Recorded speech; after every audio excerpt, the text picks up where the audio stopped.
ಭೂ ವಿವಾದ ತಾಲೂಕು ಆಡಳಿತ ಸೌಧದಲ್ಲಿ ಹೈ ಡ್ರಾಮಾ, ತಹಶೀಲ್ದಾರ್ ಮುಂದೆ ಮಾತಿನ ಚಕಮಕಿ. ಭೂ ವಿವಾದ ತಾಲೂಕು ಆಡಳಿತ ಸೌಧದಲ್ಲಿ ಶಾಸಕರು ತಹಶೀಲ್ದಾರ್ ಮುಂದೆ ಎರಡು ಕುಟುಂಬಗಳ ನಡುವೆ ಮಾತಿನ ಚಕಮಕಿ ನಡೆಯಿತು. ಪರಿಸ್ಥಿತಿ ವಿಕೋಪಕ್ಕೆ ತಿರುಗಿ ಕೈ ಮಿಲಾಯಿಸುವ ಹಂತ ತಲುಪಿತು. ಮಾಹಿತಿ ಅರಿತ ಪೊಲೀಸರು ಸ್ಥಳಕ್ಕೆ ಆಗಮಿಸಿ ಪರಿಸ್ಥಿತಿಯನ್ನ ಹತೋಟಿಗೆ ತಂದರು. ಎಚ್.ಡಿ. ಕೋಟೆ ತಾಲೂಕಿನ ಕೆ.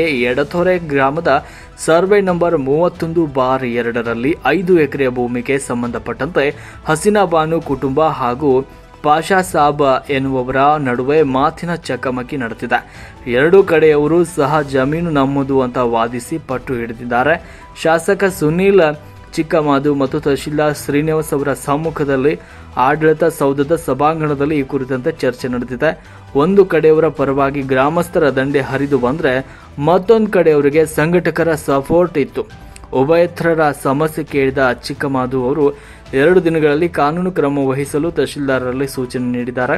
ಸರ್ವೆ ನಂಬರ್ 31/2ರಲ್ಲಿ ಕಡತವೇ ಇಲ್ಲ ಅಂತ ಸಭೆಯಲ್ಲಿ ತಹಶೀಲ್ದಾರ್ ಶ್ರೀನಿವಾಸ್ ಅವರು ತಿಳಿಸಿದ್ದಾರೆ. ಕಳೆದ ಸಾಲಿನಲ್ಲಿ ವಿವಾದಿತ ಭೂಮಿ ದಾಖಲೆ ಪರಿಶೀಲಿಸಿ ಸರ್ಕಾರಿ ಭೂಮಿ ಅಂತ ತಾಲೂಕು ಆಡಳಿತ ಪರಿಗಣಿಸಿದೆ. ಶಾಂತಿ ಕಾಪಾಡುವಂತೆ ಗ್ರಾಮಸ್ಥರಲ್ಲಿ ತಹಶೀಲ್ದಾರ್ ಅವರು ಮನವಿಯನ್ನ ಮಾಡಿಕೊಂಡಿದ್ದಾರೆ. ಉಳುಮೆ ಮಾಡಿ ನಮ್ದೇನು ಅಭ್ಯಂತರ ಇಲ್ಲ. ನಾವು ಇಡೀ ಊರವರು ಸಂದರ್ಭ ಬಂದ ಸಂದರ್ಭದಲ್ಲಿ ಭೂಮಿ ನಮ್ದು ಅಂತ ಅವ್ರು ಪ್ರೂವ್ ಮಾಡಿಸೋ ಸಂದರ್ಭದಲ್ಲಿ ಇಡೀ ಊರವರು ಪಾತ್ರೆ ಪಗಡೆಗಳು ಎಲ್ಲರೂ ಆ ಸ್ಪಾಟ್ ಖಾಲಿ ಮಾಡಿಸಿ ನಾವು ಹೊರಗೆ ಕಳಿಸ್ತೀವಿ, ನಮ್ಮ ಜವಾಬ್ದಾರಿ. ಆದರೆ ಇಲ್ಲಿ ವಾಸಸ್ಥಳ ಯಾರು ಮಾಡ್ತಾವ್ರೆ, ಯಾರು ಅವರೇ ಭೂಮಿ ಕೊಡ್ತಾರೋ ಯಾರು ಅನ್ನೋದು ಯಾರು ಮನವರಿಕೆ ಆಗದೆ ಅಧಿಕಾರಿಗಳು ಮನವರಿಕೆ ಆಗದೆ ಇಡೀ ಊರು ಬಂದಿದೆ. ಅದಕ್ಕೋಸ್ಕರ ನಾವು ಸ್ಪಾಟ್ ಬರ್ಬೋಯ್ತು ಇರ್ಬೋದೇನೋ ಬಿಸಿಗೋಸ್ಕರ ನಾವೇ ನಿಮ್ಮ ಹತ್ರ ಬರ್ಬೇಕು. ನೆನೆ RIB ಅವರು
ಏನು ಸರ್ವೆ ನಂಬರ್ 31/2ರಲ್ಲಿ ಏನು 5 ಎಕರೆ ಜಮೀನ್ ಬಗ್ಗೆ ತಾವು ಇವತ್ತು ಸಭೆಗಳನ್ನ ಸೇರಿ ಕೆಲವರು ಹೇಳ್ತಾ ಇದ್ರಿ ಮೂಲ ಮಂಜೂರಾತಿ ಕಡತವನ್ನ ಮಾನ್ಯ ತಹಸೀಲ್ದಾರ್ ಅವರು ಅದನ್ನ ಪರಿಶೀಲನೆ ಮಾಡಿ ಕೂಡಲೇ ಇನ್ನು 2 ದಿನದಲ್ಲಿ ಏನು ಮೂಲ ಮಂಜೂರಾತಿ ಕಡತಗಳನ್ನ ತೆಗೆಸಿ ಯಾರಿಗೆ ಮಂಜೂರಾತಿ ಆಗಿದೆ ಮೂಲತಃ ಕಡತದಲ್ಲಿ ಮಂಜೂರಾತಿ ಆದವ್ರಿಗೆ ತಾವು ರೆಕಾರ್ಡ್ಸ್ನ ಸಬ್ಮಿಟ್ ಮಾಡಿ ಕಾನೂನು ಪ್ರಕಾರ ಏನಿದೆ ಅದ್ರ ಬಗ್ಗೆ ತಾವು ಕ್ರಮ ವಹಿಸಬೇಕು ಅಂತ ಮಾನ್ಯ ತಹಸೀಲ್ದಾರ್ ಅವ್ರಿಗೆ ನಾವು ಅವ್ರಿಗೆ ಶಿಫಾರಸನ್ನ ಮಾಡಿ ಏನು 2 ಕಡೆನೂ ಕೂಡ ನ್ಯಾಯ ಒದಗಿಸ್ತಕ್ಕಂಥ ಕೆಲಸವನ್ನ ಮಾಡಬೇಕು ಅಂತ ದಂಡಾಧಿಕಾರಿಗಳಿಗೆ ನಾನು ಈ ಸಭೆಯಲ್ಲಿ ತೀರ್ಮಾನಿಸ್ತೀನಿ.